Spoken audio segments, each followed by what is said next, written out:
আরে শোন, আমার খালা এরকম একবার গেছিল ডক্টরের কাছে। ডক্টর কাছে যাওয়ার পরে তার মাইগ্রেনের প্রবলেম, কিন্তু ডক্টর তাকে বলছে তার নাকি মৃগীর প্রবলেম। এরপর 6 মাস আমার খালু তার নাকের সামনে চামড়া স্যান্ডেল ধরেছে। কেমন? আমি আসলে এইসব নিয়ে টেনশন করতেছি না, আমি টেনশন করতেছি অন্য একটা বিষয় নিয়ে। কি ভাবতেছ? মেয়েটাকে দেখছিস না? এটার জন্য আমার মায়া হচ্ছে। ভাব একটাবার যে একটা মেয়ে কতটুকু প্রবলেমে থাকলে নিজের জীবনটা শেষ করে দেওয়ার চেষ্টা করে। বেশি মায়া কাজ করলে বাসায় নিয়ে আন। আসলে নিয়ে যাবো?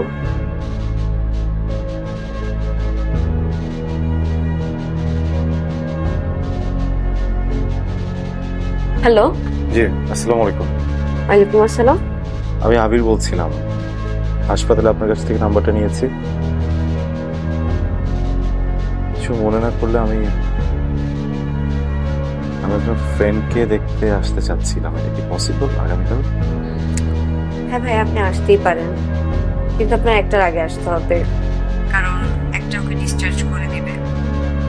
আর ওর তো কোনো যাওয়ার জায়গা নেই, তাই আমি বুঝতে পারছি না যে আমি কোথায় যাবো ওকে নিয়ে। জি, থ্যাংক ইউ।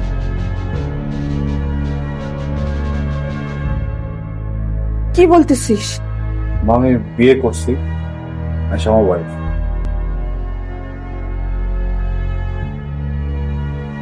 আবিরের বাবা, হ্যাঁ, কি শিগগিরই আসো, আসো তাড়াতাড়ি।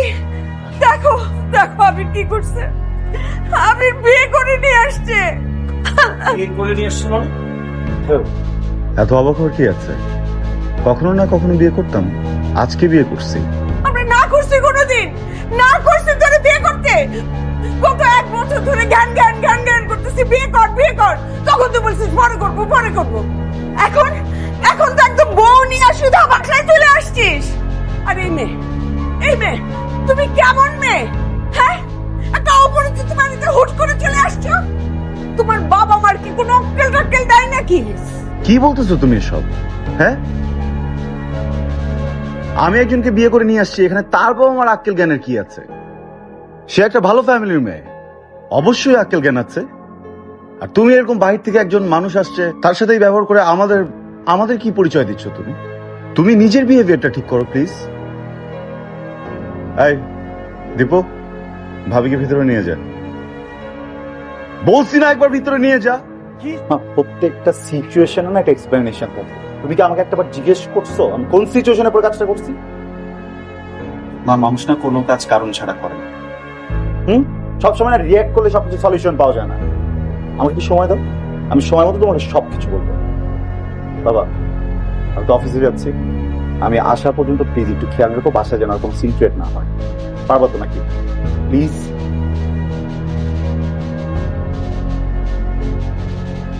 সব শাড়ি জি, আমার আসলে আপনাকে একবার জিজ্ঞেস করা দরকার ছিল। আমার মনে হয়েছে এই বাড়িতে আসলে শাড়ি পরাটাই ভালো হবে। সরি, আপনার অ্যাডজাস্ট করতে অনেক কষ্ট হয়ে যাচ্ছে। না, আমি ঠিক আছি। আমার মা কিন্তু খুবই সুইট মানুষ। আমি বাড়ি বড় ছিল তো, আমি প্রত্যেকটা মারিতে স্বপ্ন থাকে ছেলের বিয়েতে কি করবেন না করবেন, না জানিয়ে বিয়ে করে ফেলেছি। এই জন্য আজকে একটু আমার মার হয়ে বা পরিবারের সবার হয়ে আমি খুবই দুঃখিত। আপনি কিছু মনে করবেন না। না, এমন হওয়াটা খুবই স্বাভাবিক। আপনার মা তো আমাকে তাও ঠাঁই দিয়েছে, আমার নিজের বাবা মা তো আমাকে তাদের ঘর থেকেই বের করে দেয়। অতীতের কথা ভেবে শুধু শুধু কষ্ট পেতে লাভ নেই, তাই না? দেখুন, আপনার অতীতে কি হয়েছে না হয়েছে আমি কোনো কিছু জানতে চাই না। আর আমার আসলে বলার মতো কোনো অতীত নেই। আমি আপনাকে বিয়ে করে বাড়িতে এনেছি, আপনি আমার স্ত্রী, এই পরিবারের একজন সদস্য। এটা আপনার বাসা। এই সামান্য বিষয়গুলো মেনে নিয়ে জীবনে সামনের দিকে আগানোটাই বেটার। একটা কথা জিজ্ঞেস করতে ইচ্ছে করছে, জি, আপনি আমাকে বিয়ে করেছেন কেন? শুধু আমি তো আপনাকে বিয়ে করিনি, আপনিও তো আমাকে বিয়ে করেছেন। বিয়ে তো আসলে দুজন মানুষের সম্মতিতে হয়।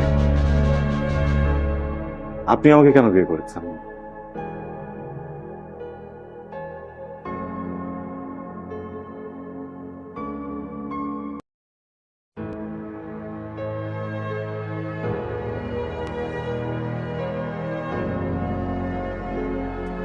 জ্যাম না হয়েছে? হ্যাঁ। আরো নিবি? জ্যামটা দে।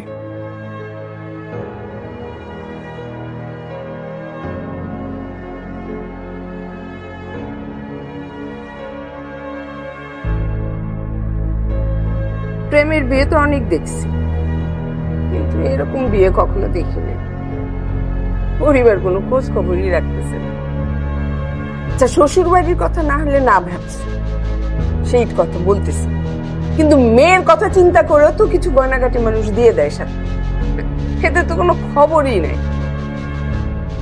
মেয়ে কোথায় গেল, কার বাড়িতে গেল, কেমন আছে, কোনো খোঁজ খবরও নিতেছে না। কেমন পরিবার আল্লাহই জানে। পরিবার আছে কিনা তাই বা কে জানে। অথচ শুনলাম তো বিরাট পরিবার, বিরাট। আমারটা হতে না।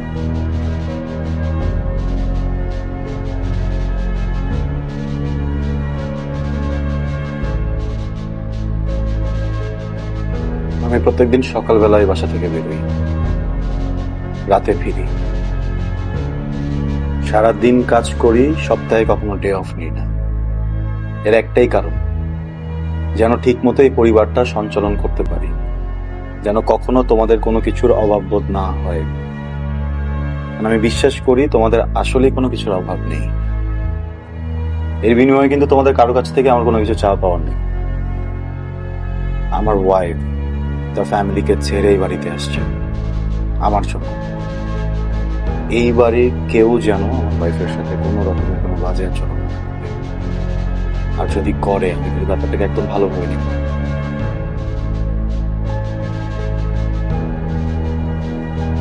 রাফিক, হ্যাঁ বলো।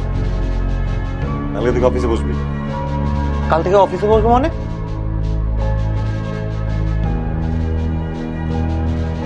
অফিসে বসবি মানে অফিসে বসবি, ব্যবসার কাজ বুঝবি, ব্যবসা করবি। হ্যাঁ, সামনে আমার এক্সাম আছে, পড়ালেখা করতে হবে। আর হুট করে বললে হবে নাকি? আচ্ছা, হুট করে বলা যাবে না, তাই তো? কি করব? ইনভাইটেশন কার্ড ছাপাবো তোর জন্য নাকি পত্রিকাতে দেখবো? ভাই আমাদের পড়ালেখা করতে হবে, ক্লাস করতে হবে। ক্লাস না করলে মার্কেটে দিবে। আচ্ছা, সপ্তাহে কদিন ক্লাস দেবে? 2 দিন। 2 দিন ছুটি, বাকি 5 দিন বসবে। এইভাবে পড়ালেখা করলে তো আমার মানে পড়ালেখাই বন্ধ হয়ে যাবে। আগামী মাস থেকে যখন ইউনিভার্সিটির খরচ দেওয়া বন্ধ করে দিব তখন এমনিও পড়াশোনা বন্ধ হয়ে যাবে।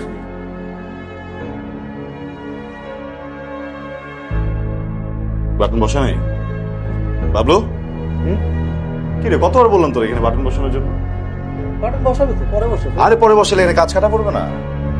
আরে আমারে তো কাটিং মাস্টার বললো এগুলো পরে বসানো যাবে। আরে ভাই, এমনি সুইং এর ঝামেলা হয়, ওরা বলে পরে কলার মেলে না।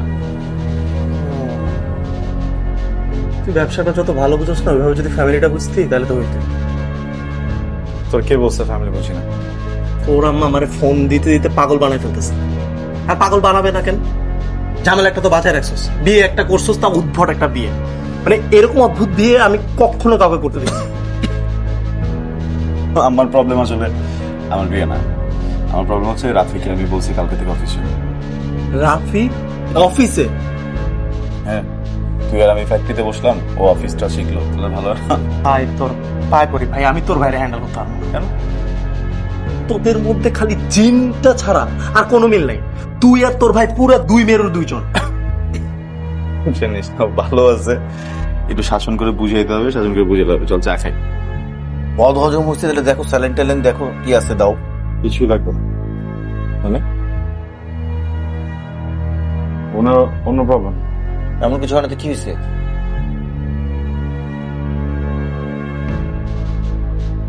আয়েশা প্রেগন্যান্ট। আচ্ছা, প্রেগনেন্ট? তাহলে কি কি বলতেছিস তুই?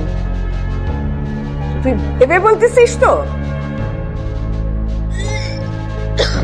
আচ্ছা প্রেগন্যান্ট, আমি ওকে একটু দেখে আসি, তোমরা খাও। কিভাবে যে বলবো বুঝতে পারতেছি না। আবির আমার বড় ছেলে, কত স্বপ্ন দেখছে ওকে নিয়ে। ওর বিয়েটা এইভাবে দিব, ধুমধাম করে দিব। পাড়া প্রতিবেশী আত্মীয় স্বজন যত আছে সবাইকে বলবো, সবাইকে দাওয়াত দিব, এটা করব ওইটা করব, কত কিছু চিন্তা করে রাখছি। দেখ কি করলো সেই ছেলে। কথা নেই বার্তা নেই, হুট করে তোমাকে নিয়ে আসলো। বলো, 2 দিন হয় নাই তোমাদের বিয়ে হয়েছে, এখন এসে বলতেছে নাকি তুমি নাকি প্রেগনেন্ট। আচ্ছা বলো, এই কথাটা বললো কি করে? হ্যাঁ, আমি এই কথাটা কেন শুনলাম? আমার আমার আমার এই কথাটা তো বিশ্বাসই হইতেছে না। আচ্ছা, আমার এত ভালো একটা ছেলে, ওর যে চরিত্র এরকম খারাপ হয়ে গেছে, আমি তো এটা চিন্তাই করতে পারি না যে এই ছেলে কোনো দিন কোনো মেয়ের দিকে খারাপ চোখে তাকাই নাই, যাকে নিয়ে আমি গর্ব করতাম। সেই ছেলে নাকি বিয়ের আগে। আচ্ছা, এই কথা আমি মা হয়ে কেমনে সহ্য করি তুমি বলো? ভুল বুঝতেছেন। কি ভুল বুঝতেছি? আমি কি ছোট বাচ্চা? আমি কি এগুলি বুঝি না? হ্যাঁ, তুমি আমাকে বুঝাইতেছো যে ওর কোনো দোষ নাই। না মা, আবিরের চরিত্র এমন না। তাহলে তাহলে কি বাচ্চাটা আকাশ থেকে পড়লো? হ্যাঁ, কি বুঝাইতে চাও তুমি আমাকে? কি বুঝাতে চাও? মা, বাচ্চাটা আবিরের না,